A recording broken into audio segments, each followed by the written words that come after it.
Hello everyone, welcome back to the TechLog YouTube channel. Today I will be showing you how to change Facebook password. So for that, first thing is open the Facebook application and then you need to get logged in into the account. Now once you have been logged in, what you need to do is tap on that three horizontal line on the top right corner. Tap that. Then you scroll down and tap on setting and privacy. Tap on it.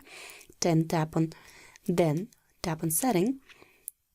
Now in the setting page here, you need to tap on password and security. Tap that. Once you're inside password and security, you will have the login option on the third and there you have changed password. Tap that.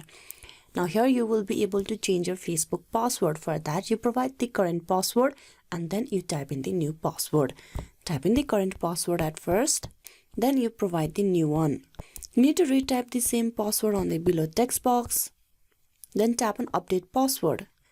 Log out of other devices. Your password has been changed, so you want to review other devices.